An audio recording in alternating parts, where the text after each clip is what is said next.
અંકલેશ્વર શહેરમાં જાહેર સ્થળોએ કચરો ફેંકી ગંદકી ફેલાવનાર લોકો સામે હવે નગરપાલિકાએ કડક વલણ અપનાવ્યું છે। શહેરને વધુ સ્વચ્છ અને સુંદર બનાવવા માટે નગરપાલિકા દ્વારા 13 ગાર્બેજ વલ્નરેબલ પોઈન્ટ પર સીસીટીવી કેમેરા લગાવવાની કામગીરી હાથ ધરવામાં આવી છે।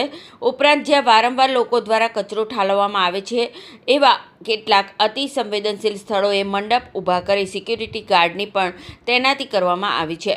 નગરપાલિકાના જણાવ્યા મુજબ શહેરમાં ઘરે ઘરેથી કચરો એકત્ર કરવાની વ્યવસ્થા હોવા છતાં કેટલાક લોકો જાહેર માર્ગો, ખુલ્લા પ્લોટ અને ચોક્કસ સ્થળોએ કચરો ફેંકતા હોવાથી ગંદકીની સમસ્યા ઊભી થતી હતી।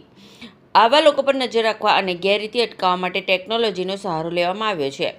સીસીટીવી કેમેરાની મદદથી કચરો ફેંકતા લોકોની ઓળખ કરી તેમની સામે નગરપાલિકાના નિયમો મુજબ દંડાત્મક કાર્યવાહી કરવામાં આવશે। જરૂર જણાશે તો વારંવાર નિયમોનો ભંગ કરનારાઓ સામે વધુ કડક પગલાં પણ લેવામાં આવશે।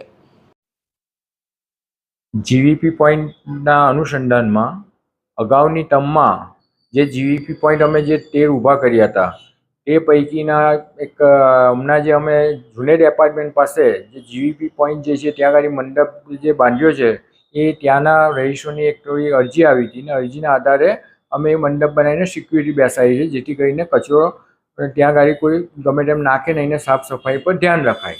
હવે રહ્યું બીજી વસ્તુ કે આજે અમે જે 13 જીવીપી પોઈન્ટ બનાવ્યા હતા ત્યાં જે બધા કેમેરા હતા એમાં જે કોન્ટ્રાક્ટ હતો એ કોન્ટ્રાક્ટરનું કામ બરાબર ન હોવાને કારણે એ કોન્ટ્રાક્ટરને અમે કાઢી મૂકીને અમે બીજા 12 એવા જીવીપી પોઈન્ટ બનાવીએ છીએ એની બીજા નવા કેમેરા મૂકીને એ કરીશું। બીજું કે કેમેરા જે કોઈ રિપેરિંગ માટે આપ્યા હોય એ કેમેરા અમારી રિપેરિંગ માટે આપ્યા હોય આવશે એટલે એ પણ લાગી જશે। કોન્ટ્રાક્ટરને કોઈ પેમેન્ટ કરવાયું હતું જીવીપી પોઈન્ટમાં?